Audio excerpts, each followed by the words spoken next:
Sir sir please sir ஏதாச்சும் பார்த்து பண்ணுங்க சார். ஏய் என்னாச்சு? அட ஏன்பா நீ வேற? உனக்கே தெரியும் மேகலா, நான் மட்டும்தான் என் குடும்பத்துல சம்பாதிச்சிட்டு இருக்கேன்.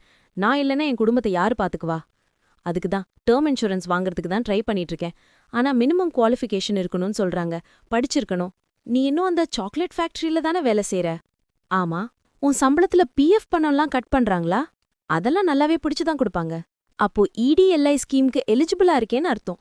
அரசாங்கத்தோட ஃப்ரீயான லைஃப் இன்சூரன்ஸ் பிளான் தான் இது. இதுக்கு பேரு EDLI scheme, employee deposit linked insurance. இதுல உனக்கு 7 லட்சம் வரைக்கும் இன்சூரன்ஸ் கவரேஜ் கிடைக்குது. 7 லட்சமா? பிரீமியம் எதுவும் கட்ட தேவையில்லையா? இதுக்கு நீ தனியா எந்த விதமான பிரீமியமும் கட்ட தேவையில்ல. 7 லட்சம்னா 7 லட்சத்தை விட கம்மியா கூட உனக்கு வர வாய்ப்பு இருக்கு. 4, 5 ஏன் 7 லட்சம் கூட கிடைக்கும். ஆனா அதுக்கு ஒரு ஃபார்முலா இருக்கு. ஃபார்முலாவா? என்ன ஃபார்முலா? உன்னோட கடைசி 12 மாசத்தோட சேலரி ஆவரேஜ் எடுத்து இன்னும் 30 + 2.5 லட்சம் இங்க ஆட் பண்ணீங்க அப்படின்னா அந்த அமௌண்ட் தான் உனக்கு கவரேஜா கிடைக்கும். சரி, உதாரணத்துக்கு இப்போ நான் இல்லாம போயிட்டேன்னா இந்த பணத்தை எப்படி என் ஃபேமிலி கிளைம் பண்ணிக்குவாங்க? அப்படிலாம் அது நடக்காது.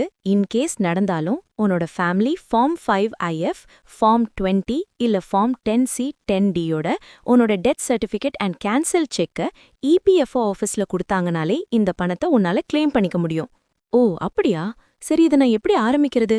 இப்போ ஒன்னும் இல்ல, உங்க ஆஃபீஸ்க்கு போய் இந்த ஒரு ஸ்கீம் கீழே எனக்கு லைஃப் இன்சூரன்ஸ் வேணும் அப்படின்னா அவங்களும் அதுக்கான வேலைகளை பார்க்க ஆரம்பிச்சிடுவாங்க. அப்படியா? நான் டக்குன்னு போய் ஆஃபீஸ்ல கேக்குறேன். நல்ல வேலைக்கு சொன்னேன்.